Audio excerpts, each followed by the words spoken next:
Professor Mustapha Umar Imam holds a medical degree from Bayero University, Kano, and a PhD in molecular biotechnology from University Putra, Malaysia, where he also served as a postdoctoral research fellow from 2013 to 2015.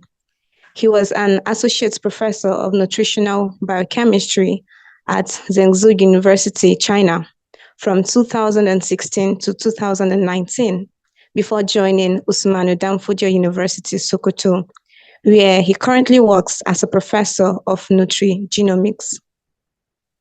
His research interests include preventive medicine, chronic non-communicable diseases, epigenetics, and micronutrient deficiencies. He has been the principal investigator on numerous research grants with a total value of exceeding $5,000 and a co-investigator on projects totaling more than $5 million in Malaysia, China, and Nigeria. He has authored over 130 publications in top-ranking peer-reviewed academic journals. He is currently the director of the Center for Advanced Medical Research and Training at Usmanu Danfodio University, Sokoto, and the university's grants manager. He has been named among the world's top 2% scientists by the Elsevier Stanford University, ranking for 4 consecutive years, that is 2019, 2020,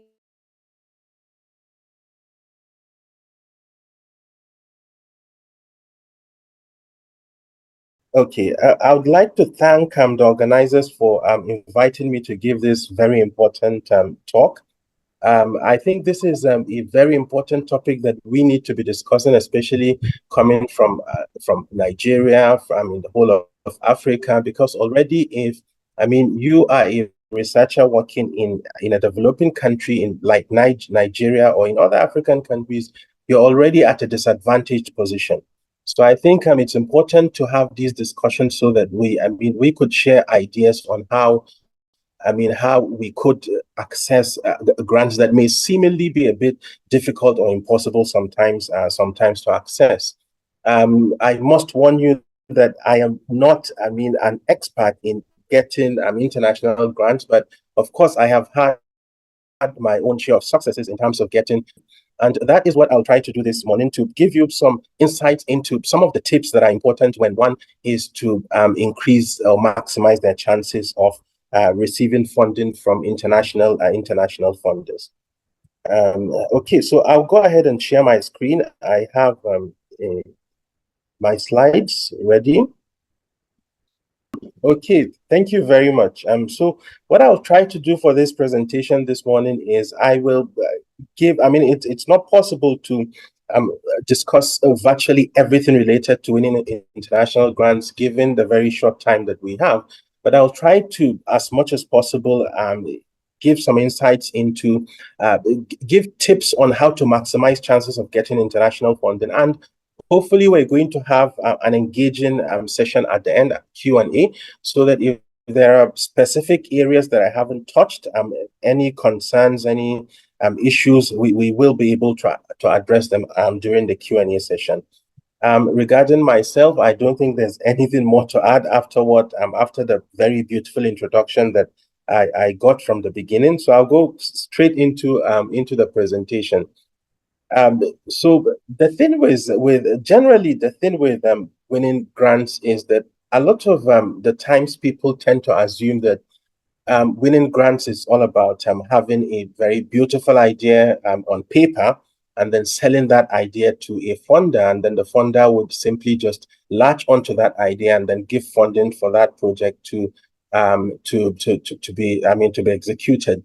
Now, although that is what most funders that give funding for research are looking out for, beautiful ideas, fundable ideas that will, at the end of the day, have significant impact on the community. Now, at the end of the day, the reality is most funders do not, especially funders that give huge amounts of funds to carry out research, they don't simply look at the idea that you're presenting in isolation. There's a lot more that goes into assessing an individual for a particular funding opportunity. So some of these, some of the things that they look at, majorly your research history. For example, they want to see what past research grants you've worked on, what are your past collaborations, your past publications. Now, that is why whenever you apply for funding, there's usually a section where you'll have to put in your bio data. Now, that section where you register your bio data and put in information about yourself is simply not just to identify the individual that is applying for the funding, but it actually goes a long way in assessing whether or not that individual is fit for that particular funding. So, and then it is very important for any researcher, especially like I said from the beginning, if you're working from a developing country like Nigeria or in any of the African countries and you're applying for an international funding, you're already at a disadvantaged position because there's a lot of stereotypes against researchers coming from these parts of the world. So now you must jealously guard your reputation. I mean, you must you must clearly establish your research history in a way that will make you stand out so that funders would actually see that you are somebody that has worked on very good research projects in the past and you've made significant impacts. Again, research history is very important in terms of assessing an individual for international funding. Again, aside from what an individual has done in the past, they actively consider what is the current position of an individual, what research grants, for example, or research projects an individual or a researcher is currently working on. Now, the reason why this is important is not, I mean, you could have worked in a lab or in an institution or part of a team in the past that had been very productive. But then if at certain point you've stopped being productive, I mean, nobody would want to give you funding to waste that funding without any impact. So they want to determine that you're still currently active in research. And so your current affiliation, for example, goes a long way in determining whether or not you're fit to receive international funding. Your publication history, I mean, what publications you're actively are currently churning out from your lab or your team, what active collaborations you have and what research grants you have currently ongoing. Now, in terms of collaborations, I mean, I have seen this in a lot of institutions in Nigeria, and I'm sure this applies to a lot of African institutions around Africa. Most times we tend to have a fire brigade approach to collaborations. We don't maintain active collaborations until and unless it's time to apply for funding. We simply get letters from our collaborators to say that we're actively collaborating. Now, a lot of these funders don't just rely on your paper submissions to judge whether or not you have an active collaboration. What is important is to show evidence of an ongoing and active collaboration, which could simply be determined through shared grants, for example, grants that you've applied with your collaborators and you're working on, or maybe joint publications. So these are some of the things they look at to determine that your collaborations are active, because now, especially in terms of international funding, most of the funders would want to give you funding with, if you're from a developing country in Africa, for example, they want to give you funding together with a co-applicant who is in a developed country, usually from the same country where the funders are. Now, that is a way to ensure that the funds are going to be used properly, the project is going to be managed properly, and it's also a way to share experiences between these two different countries. So if you're just waking up one morning trying to apply for a funding opportunity and you just simply get letters of collaboration, that may not really work for that particular funding opportunity. Now, aside from these, they also want to make sure that you are somebody with a track record of making impact and you're working on projects that have a translational potential. So now that is why, for example, some applications, especially for international funding, would have a section where you're supposed to indicate how many PhD students you've graduated. Now, I have seen applications where the guidelines state that aside from mentioning what PhD students you've graduated, you in fact need to mention the name of the PhD, your past PhD students, as well as their current positions. Now, the reason why this is important, I mean, when I saw that, I could actually relate with that particular information that was being sought by the funder, because they wanted to see what impact that researcher has made over the years by determining what is the current position of the graduates that have left, researchers that have trained in the past under that particular researcher, so that now that gives them an idea as to how productive that researcher is. Now, if a researcher is good and he trains another researcher, chances are that graduate would end up in a very good lab, in a very good position, and also doing very good science. They also look at what patents, products, maybe industrial connections you've had, what community services, or even what startups you've been able to spin off from your research or from your team or your lab. Now, after all these things have been assessed, which are usually things from your past or your current position, then they will look at what your proposal is all about, how well written it is, what members are on your team. Are those members good enough to carry that particular proposal to completion, that project to completion? Now, what in fact again is the project? What work has been proposed? Is it something that they should fund? Is it something that makes sense, or something that will eventually make an impact?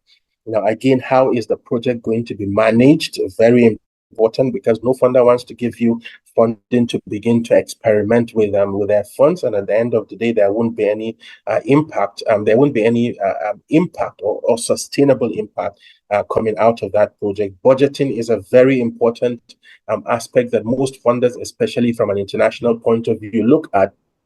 And that is why later on I'll be talking about some of the initiatives by the African Academy of Science, which has tried to make it, especially on the area of budgeting. Now, there have been a lot of concerns and skepticisms by international funders giving funding or money to Africans or those in developing countries to carry out research, because there tends to be a lot of mismanagement that comes with research and receiving research funding from international funders. And so the African Academy of Science has come up with a very brilliant idea to sort of increase the confidence of, to increase the reliability of funds management in African institutions. And of course, they want to see that particular project has there's a sustainable component to it. Not just, they wouldn't want to fund a project which, after the funds expire, there isn't any sustainable impact that is going to be generated out of that. So based on these issues that I've highlighted, the outline for this presentation will be, one, I'll talk about the significance of research history towards applying for international funding, which will cover previous research grants, publications, collaborations. I'll talk about importance of current position. I'll talk about impact or translational potentials. And then I'll talk about the grant proposal itself, covering the scope of the funding, the team, very importantly, issue of foundational data. Now, the reason why having a preliminary data or foundational data is important whenever you apply for international funding is because no international funder will give you huge amounts of money to begin to experiment on an idea that doesn't have a sound hypothesis backing it. And that is why it's always important to have worked on an idea, and this could be an idea that you've generated from a seed grant from your university or any of the smaller grants that are accessible, around institutions or around in Nigeria or any other African country. Once you have enough foundational data that suggests you're onto something, then that should form the basis for the hypothesis for that particular application that you're making to the international funders to give you huge amounts of money to carry out research. And then I'll share some tips that are important when one is to apply for international funding. So now, in terms of the research history, like I did mention earlier, most international funders will look at your previous research grants. They want to see which funders have given you funding in the past. Now, if you received funding from reliable funders, the major big funders, and then you've managed those funds well, then chances are that they are confident that their funding would go to the right person, and that particular funding wouldn't be mismanaged. They want to see that, if you've been given funding to carry out a research for 3 years, for example, has that project been successfully completed, or is it still ongoing after 5 years? Now, that is a red flag, because, and I'm sure this happens a lot in Africa. In Nigeria, for example, where research teams receive funding for a maximum of 2 years, and at the end of the day, they're still carrying out the project after 4 or 5 years. Now, this is usually down to poor project management, and these are areas that any individual or any researcher wanting to apply for international funding needs to thoroughly work on over the years, to ensure that projects that have any funding that one receives to carry out a project within a particular time limit, the project should be completed within that timeline, because this, in a way, will help. This projects an image of reliability and good project management, which funders in the future would look at to determine whether or not a researcher is a reliable person to receive funding. Again, in terms of publication history, in Nigeria, this is my experience. Over the years, I've worked with colleagues in Nigeria. Most times we tend to, researchers tend to give more emphasis on quantity of publication rather than quality. But then, sadly, most international funders would look at the quality of your publications, not the quantity. So they look at what journal types you're publishing in. I know there's a very huge debate going on regarding how reliable the use of impact factor is, or other indices that are used internationally to judge the quality of journals. But then the reality is, now we can spend as much time as possible or debate for as long as we want on the lack of reliability of the impact factor or any other international metric that is used by top funders or top universities around the world. Now, if we don't compete at the same level with our peers internationally, that already is a problem. Already we're at a disadvantaged position, so we need to begin to compete with our colleagues, and then we must stand up to them using the same indices or using the same metrics. So researchers in Nigeria, in other developing countries, must begin to think about quality of publications, not just the quantity. Again, another index that would show the quality of a publication is the number of citations. And most times, funders do not only look at the number of publications you've had or the quality, but they also go as far as looking at the citations, because the number of citations a particular publication has is a pointer to the relevance of that particular publication, or the impact that particular publication has made within the science community, or within the area of expertise of that particular publication. Again, the use of H-index, for example, there's a lot of debate again on the use of H-index. Some people are for, some are against. H-index is a metric that tells how many publications of a researcher have been cited a certain number of times. So an individual with a H-index of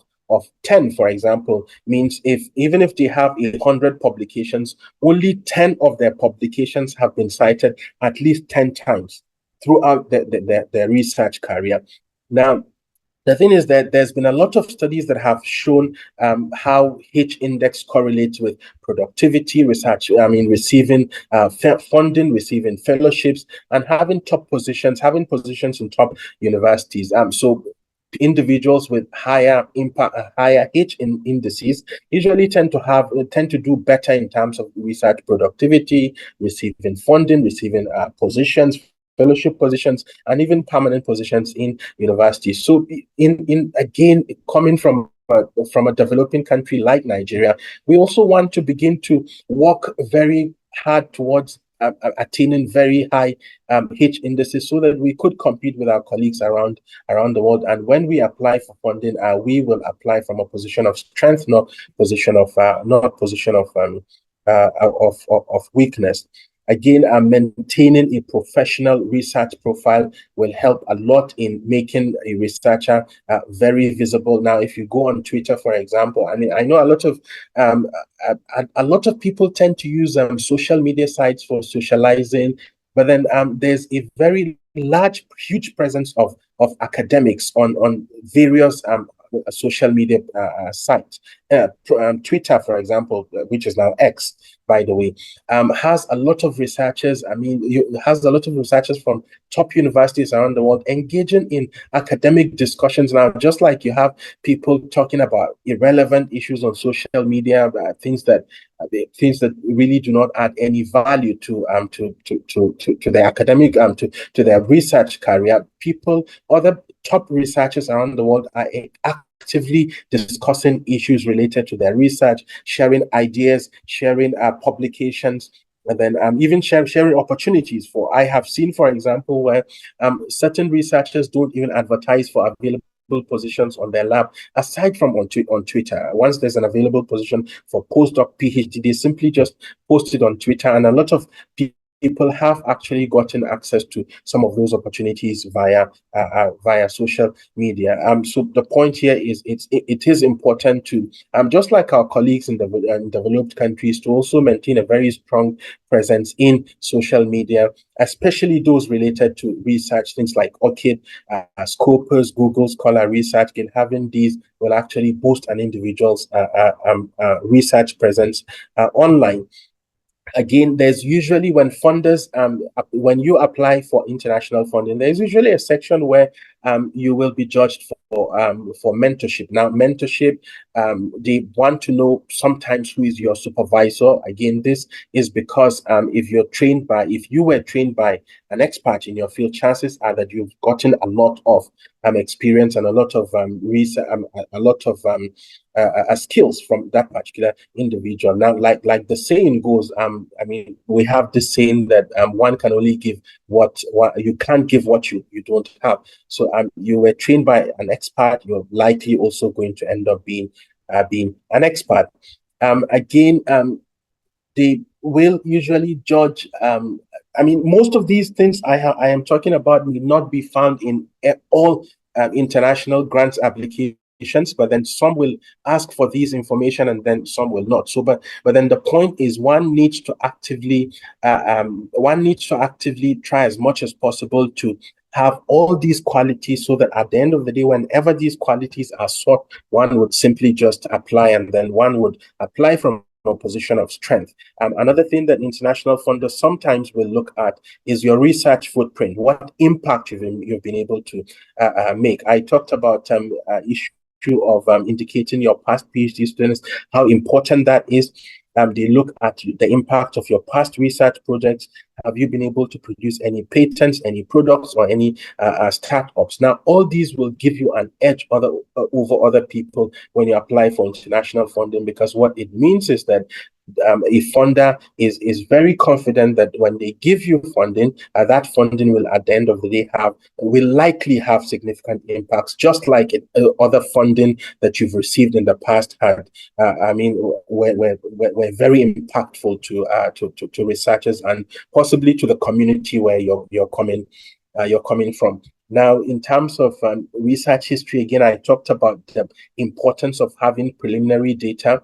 Now, if I am to choose which is the single most important factor that one needs to jealously guard in their research history, it is the issue of trying to generate as much preliminary data as possible that is robust enough for one to develop hypotheses that one would use to apply for international funding.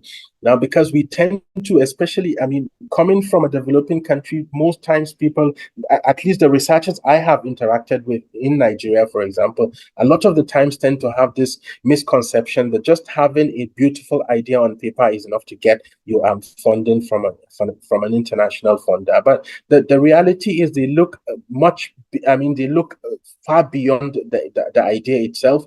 If you don't even have foundational or preliminary data to back up the hypothesis, which is the basis for your proposal or your application, chances are that, I mean, your application would likely not even get to the stage where a human will make a decision on it, because these days what most international funders do is they use AI tools, artificial intelligence tools, to actually screen, to do pre-assessments.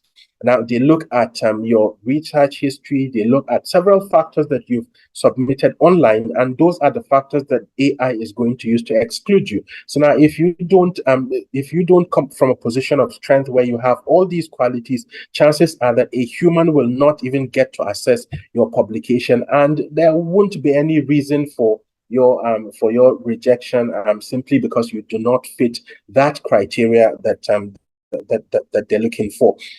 Again, I talked about working collaborations, not just collaborations on paper, not just getting papers from your collaborators to say that we've been working actively. You need to carefully work towards having joint publications, joint grant applications. I mean, past successful grants together with your collaborators simply mean that you've been working actively together. Most international funders like to fund projects that are interdisciplinary. When you work with people from different disciplines, this is usually a green flag for most international funders. Having multiple institutions, especially across by the way, this is usually a condition for most international funders, to have collaborators from across different countries.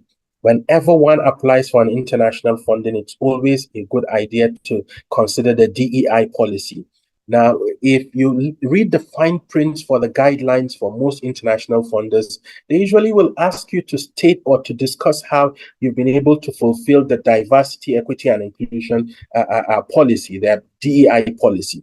Now, what they're looking for is for you to include as much. I mean, you must consider the diversity you have around you. I mean, coming from the developing country, for example, there might not be a lot of racial diversity, so that may not be a very big issue. But then the issue of gender balance, for example, is very, very important. Having a female having a female applicant together with a predominantly male team members is usually a green flag again for funders to consider that application.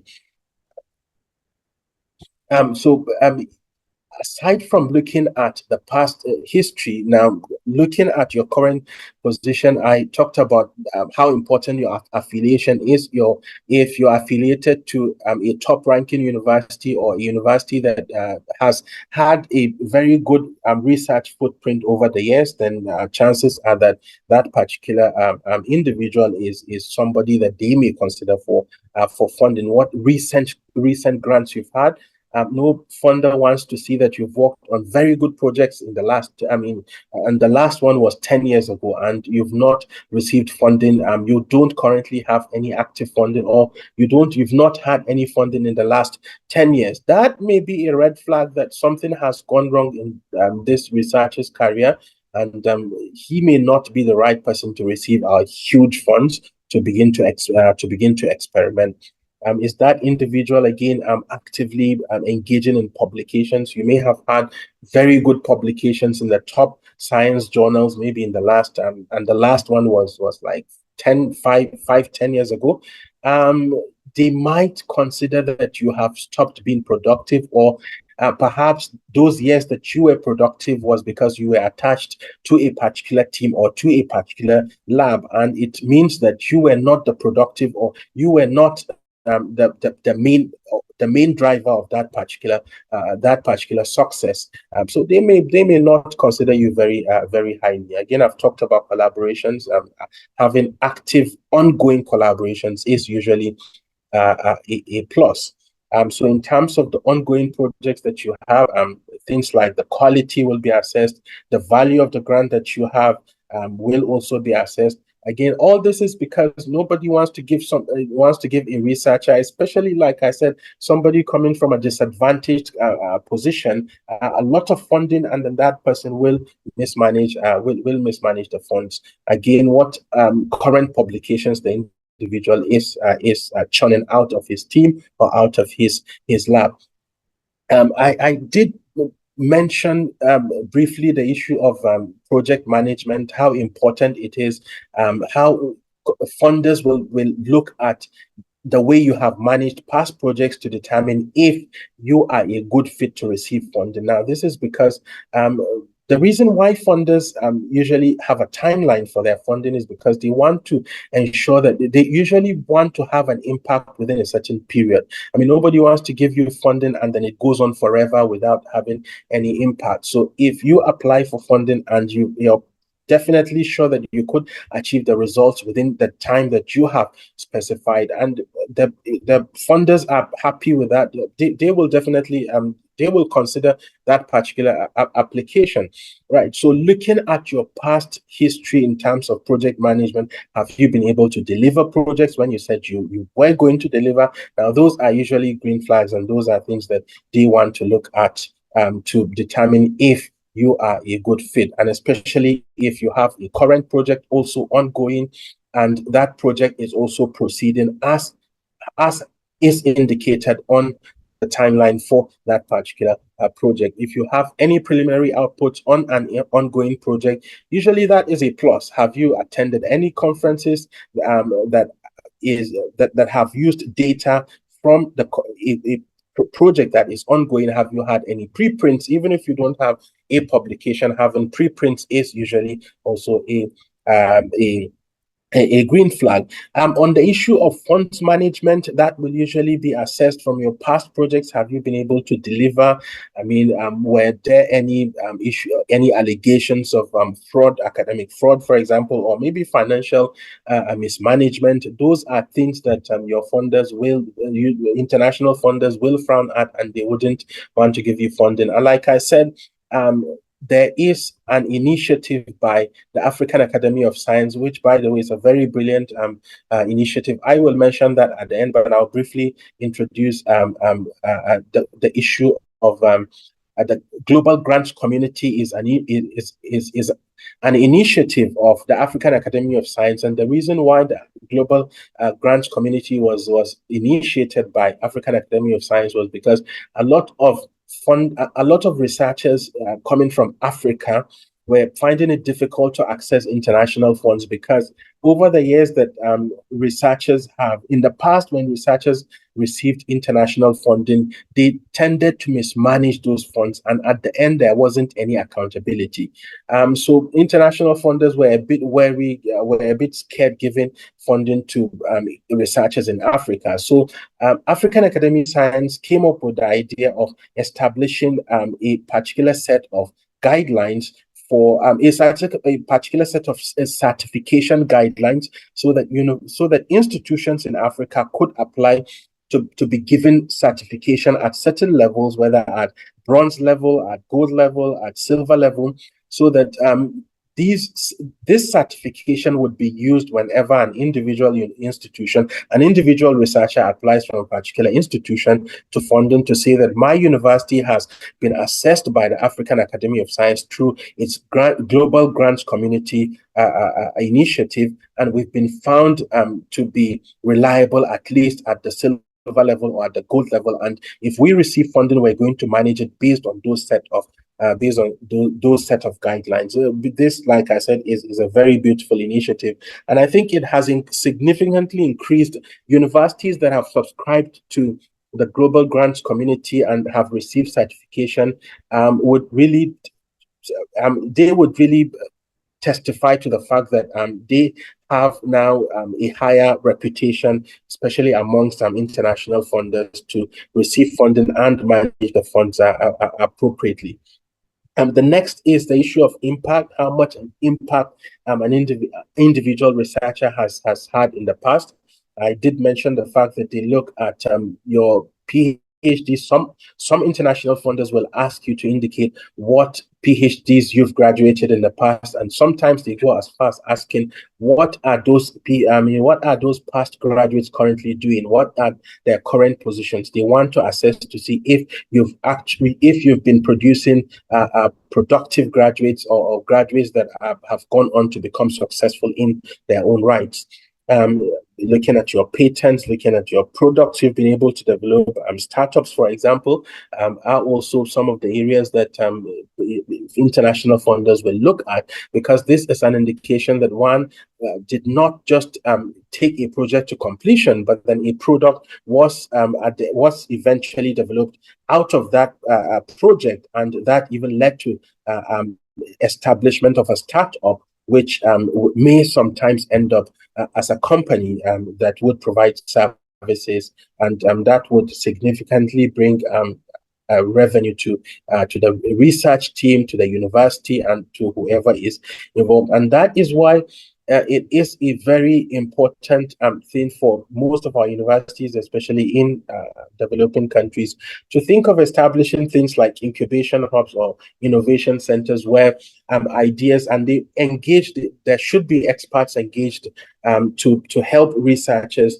to develop their ideas into products, and eventually transform those ideas into startups or companies that will bring those products or the research outputs to members of the community. Having industrial connections, having a community, showing active evidence of community service sometimes could also be a plus with some funders. So all these things are important for a researcher to actively develop over the years, not just wait until there is a call for application and then present an idea that one thinks is beautiful, but the assessment in reality goes far beyond just the individual idea. So now, having talked about all those things that a funder would look at aside from the proposal itself, I have these, there's usually these 10 commandments of applying for funding. Just like we have the 10 biblical commandments that are usually a set of moral codes for how individuals should act or behave. We also have a similar setup in relation to grantsmanship applying for funding, and I think it applies to winning international funding, generally winning any type of funds. And I'll just quickly go through these before I talk about some of the specifics related to the proposal itself, the grant application, the application that one makes to an international funder. So number one, it's always important when one writes an application for funding to ensure that one has the reader at heart. Now you should put yourself in the position of your reader. You don't want to bore your reader with unnecessary information. And in fact, there's a whole area of expertise on scientific writing that teaches how one is supposed to write in a way that communicates good science. Now, writing science is completely different, whether it's a proposal, a grants application, whether it's a thesis, whether it's a manuscript for publication.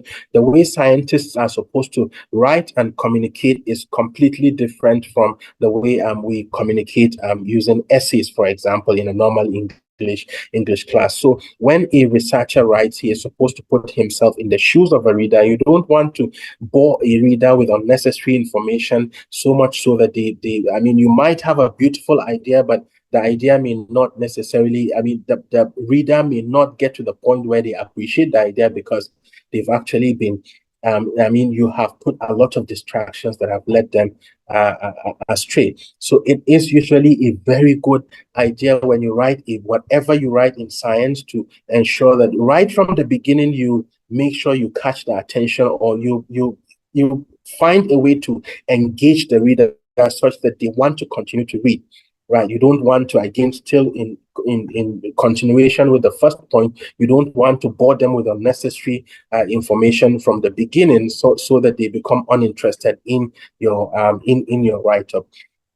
Again, you want to build specific aims upon questions or hypotheses with definable definable outcomes.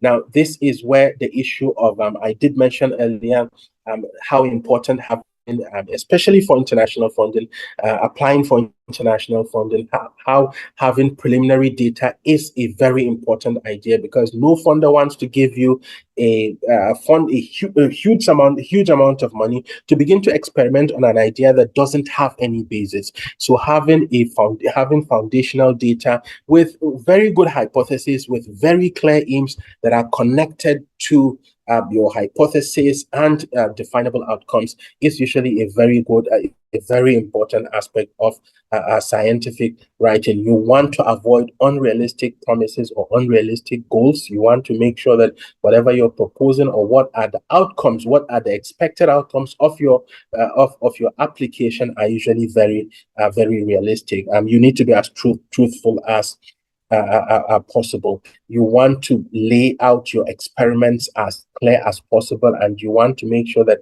every experiment that you're presenting in your application makes sense, and that application is something that will be able to answer your research questions and connect. I mean, all the experiments will fit into your particular aims and objectives.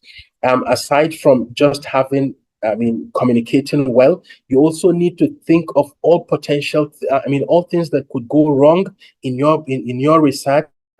And so you need to sometimes, even if you can't address those issues in your particular research, those need to be presented in form of limitations, because now the issue is there could be two different submissions or two different applications where one have is section with limitations and one doesn't.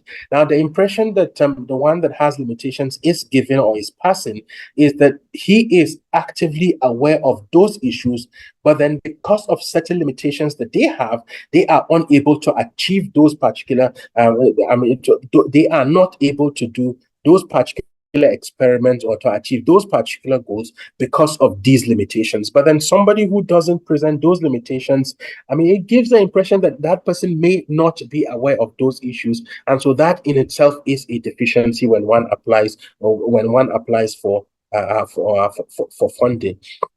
You want to use headings and subheadings to clearly organize your work. Most times we tend to have, sometimes we have a beautiful idea and then we get carried away by just trying to express that idea. And if somebody reads our write-up, they may actually not be able to see the connection, although the writer may think that the idea has been passed, but there isn't proper connection, or there isn't proper flow for that particular write-up. So it's also very important to have a way to imprint your idea on the mind of the reader. So you need to use action words. You need to present your write-up in a confident way that will pass on the information that this person knows what he's doing and this person is actually onto something. You want to avoid as much jargon as possible, because those will usually tend to distract your reader. Things like italics, when you bold certain sections, that might give the impression that these sections are important when in fact they're not. So you want to keep your write-up as simple as possible. And then finally, you want to make sure that your write-up is as clear as possible. It is always better to have a concise write-up than to have a bulky write-up that doesn't usually make sense. So there's the more is often more is not always better than less. So it's better to have less that makes sense than to have more or bulky which doesn't make sense. So now these are some of the issues that general issues that one needs to consider when one is applying for funding, whether it's international or local. And keeping these in mind would significantly maximize one's chances of receiving international funding. So now, in terms of assessing one's grants application, when one submits a funding application to an international funder, they look at all those factors, all those indices in your past and in your current position. Now they are very okay with those. You want to assess your grant application. So one of the things that they will look at is, are you in fact writing within the scope? I mean, is your submission falling within the scope of the call for proposals? If, for example, usually whenever a funder calls for application, there will be a set of guidelines telling you that this particular funding opportunity is for individuals working, for example, on climate change, or individuals working on cancer or on diabetes, for example. Now, you need to be sure that following the guidelines, your publication or your submission fits in with what what the funders are looking for. If it doesn't, chances are that the funders, that application, no matter how beautiful it is, will likely be phased out, sometimes even by AI. Like I said, most funders now use artificial intelligence-driven applications to phase out or to do a pre-assessment, to weed out all applications that do not fit in with the scope, or individuals that do not quite have the skills, or do not have certain do not meet certain requirements to apply for that particular funding. They look at your objectives and goals, and do they really align with those of the funder, and then how innovative that particular submission is. Very importantly, again, they look at your foundational data. Without foundational data, most international funders wouldn't give you money. Of course, there are exceptions. I'm talking about especially the big funders that want to give you a lot of funding to carry out very impactful research. You need to have the foundational data, because then they are sure their money will make an impact, because it usually is a continuation of a project that you've already worked on, not you trying to use their funding to begin a project that may not really lead to something. So having foundational data, which sometimes is an area that we tend to be lacking, especially in developing countries. Most times when you look at our colleagues in the developed countries, they would have been working on a particular idea for decades, sometimes for close to a decade, several years. Now, if you look at their research footprints, you would see that project they are applying for funding for is usually a continuation or an extension of some of the things that they've worked on in the past. So, but if you just simply jump out of the blues and begin to propose an idea on a particular project that you've never worked on, there's no way to connect you to successes or impact in that particular area. Chances are that your funders and the funders may not consider you highly. Again, that goes back to having very good research footprints, creating your niche in that particular subject area, and then having robust foundational data that will support your hypothesis and your grant application. Again, looking at the application, they assess how well written it is. They look at all those things in your past. Right. Your research history, your project management skills, your budgeting and funds management, and the translational potential and sustainability of that particular project. So at the end of the day, these are some of the tips that will help you to some of the tips that will help you to submit very good applications to international funders would be to be specific to the funders' goals, right? Just like I mentioned earlier, they will look at those to determine if your application, even if you have a very good research history, you have very good management skills, if it doesn't fit in with their objectives, like the chances are that application is going to be rejected. Again, you want to follow guidelines. Usually no two guidelines are the same, even from the same funder. We've had situations, for example, where you see the same funder calling for the same type of funding opportunity subsequent years, and you see new sets of rules. So it is always important to clearly read the fine prints that come along with any grants application, to ensure that you fulfill all the guidelines that are coming with that particular submission. You want to be you want to be specific with the structure. Only provide what is asked for. You might, some of these things that I've mentioned, all along, you may have strength in certain areas which the funder is not asking for. If you're not asked to provide it, you don't want to give unnecessary information that will seem as if you're going off point. So you want to be specific to the structure. What you're asked is what you're going to provide. You want to write as clearly as possible. Well, you want to be concise, avoid jargon. One of the turnoffs that usually international funders, one of the turnoffs for international funders is when you write a very shabby, when you submit a very shabby write-up, full of grammatical errors, full of typographical errors. You want to, there are companies, for example, that engage in, that could provide these services, or you could even use the services of a colleague who is a native speaker, for example. Or now with the advent of AI-driven software or tools that could help you in proofreading, for example, or in checking for grammatical errors, for typographical errors, you could simply run your application through some of those tools so that you submit an application that you would not be found wanting in the area of grammatical errors or in the area of typographical errors. So at the end of the day, if your submission is ready for, if your application is ready for submission, you want to get clarification if there are areas that you're not sure of from usually the funder. Funders will usually provide a way to contact them if there are areas that you have concerns or issues with. You get clarification from them. And then you make sure that your application goes through the right channels. If application is supposed to be via email, send it via email. But then most times applications for international funding usually is via via online platforms. So you want to be as direct as possible through that particular channel. It's always a good idea to submit early, because now, as the grants manager from my university, we've had situations where applicants for international funding sometimes wait until the last minute to submit.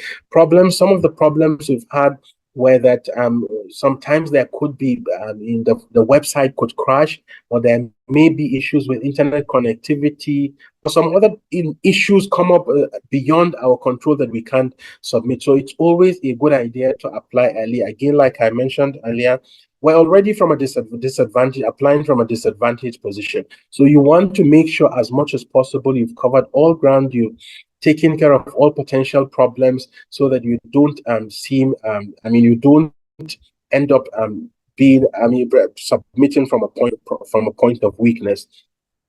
So most grant applications will not go through the first time. This is perfectly natural. Most times there will be rejections, which is perfectly okay. You may have the opportunity to resubmit the same year, or sometimes they tell you it's too late. You have to submit the next year.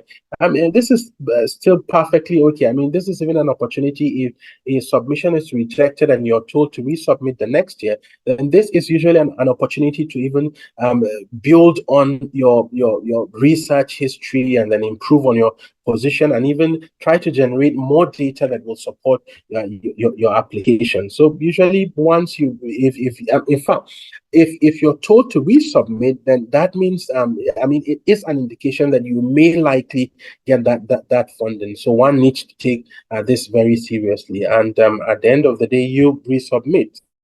For when the time comes, you resubmit. So finally, I'll talk about the extras that I started to indicate earlier. Some of the few tips that may improve one's chances of receiving funding for international funding. I can't stress more on the issue of foundational data more than I have. It is for any international funder, they don't want to give you funding to begin to experiment. Nobody does this. There could be exceptions, like I said. There may be some seed grants. There may be some grants meant for early career researchers that will help you to begin to develop some data that you will use. But usually those are small grants. But the big grants are usually given to individuals that have shown some evidence of good research reputation, individuals with robust foundational data that have developed their hypotheses on that, and that hypothesis is the basis for their submission. It is a very good idea for your institution to have a grants management office. Now, the reason why this is so is because this is not usually a tradition for most institutions in developing countries, in Nigeria, in other African countries, because we don't really see the need for it. But then international funders tend to have more confidence in your institution if there is an authority that they deal with that is responsible for managing those grants in the university. So this automatically increases the confidence level, the confidence level for giving for giving your institution funding. So having a grants management office is usually, I mean, we have seen, for example, improvement in the number of grants that we have received in our university. Our grants management office was established in 2019, late 2019. And from then till date, we've seen significant successes, improvement in the number of grants that we get. There was a particular grant that we received from the university at our university through MacArthur Foundation.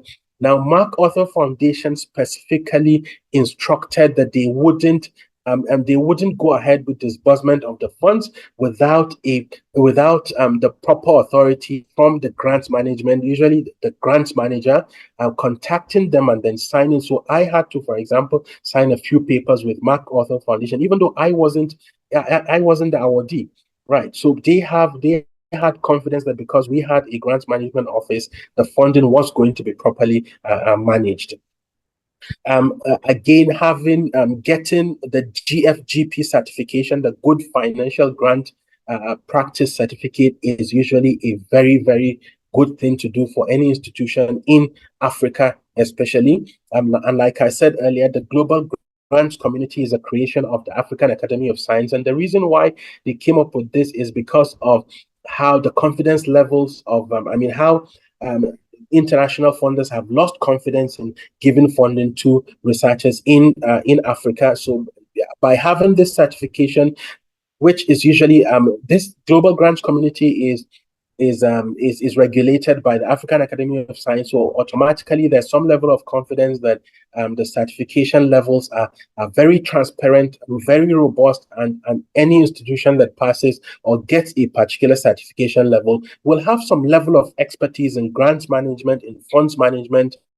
And the international funders are sure that if they give their funding to such institution, chances are that the funds are not going to be mismanaged.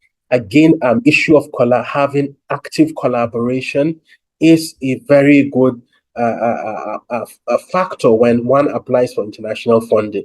Now, in this case, I am not just, again, I'll keep stressing the fact that these shouldn't just be paper collaborations, not just signing MOUs, but active collaborations that can be seen in joint applications for funding, past joint funding opportunity, past grants that you have jointly gotten, or past publications.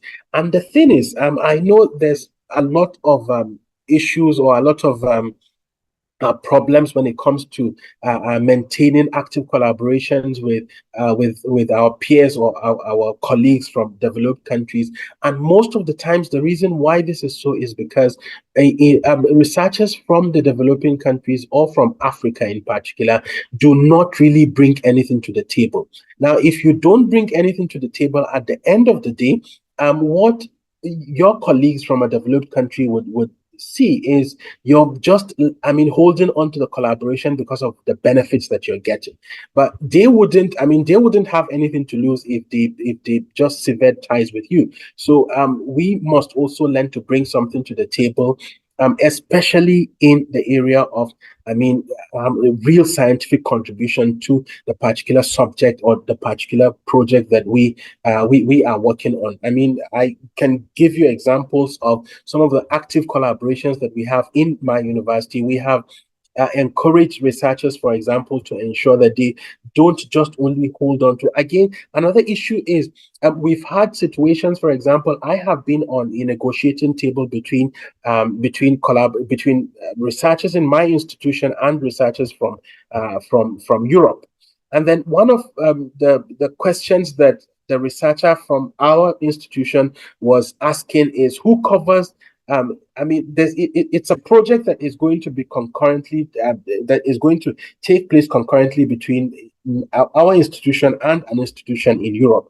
And then the first thing they were asking was, who covers the cost of running the experiments in Nigeria? I mean, there wasn't any funding for this. The whole idea was to develop foundational data to be able to apply for bigger grants. And automatically, we had to come in as the grants management office to say that because what is going to be done in our institution doesn't really cost much, so we will be responsible for that. And I'm happy that this collaboration has actually gone significantly, has progressed significantly. And even, the research team has benefited so much so that, it's what they've benefited is much more than what our institution has spent in terms of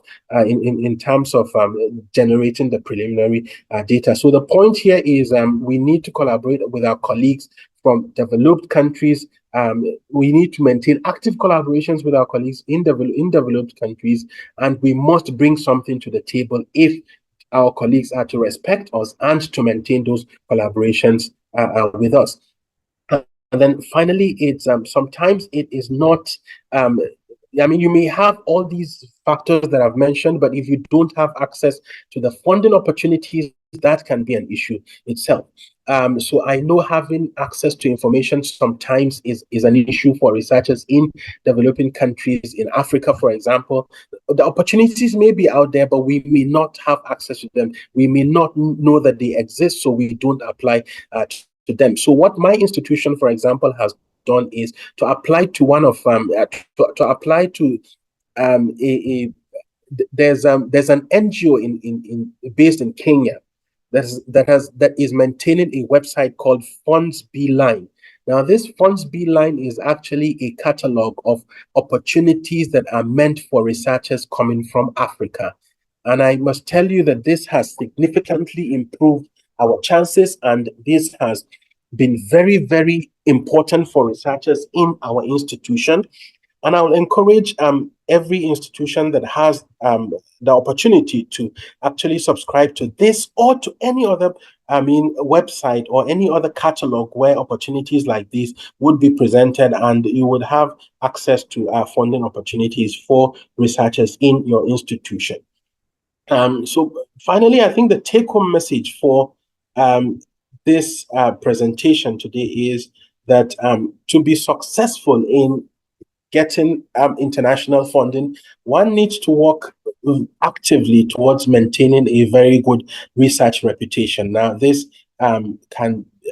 this is in the area of having as much grants as possible, taking those projects that you've applied for grants on need to be taken to logical conclusions so that one will give an impression of good research management, project management, and good funds management. One must also invest actively in qualitative publications, not just publications in predatory journals. This is an issue in most African countries, most developing countries.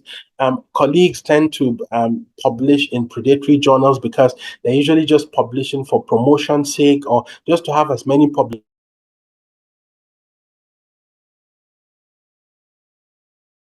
as possible. This is usually a body of your publications, just like they judge colleagues from the developed countries. So we must begin to, stand with them on the same on the same level and compete with them using the same indices.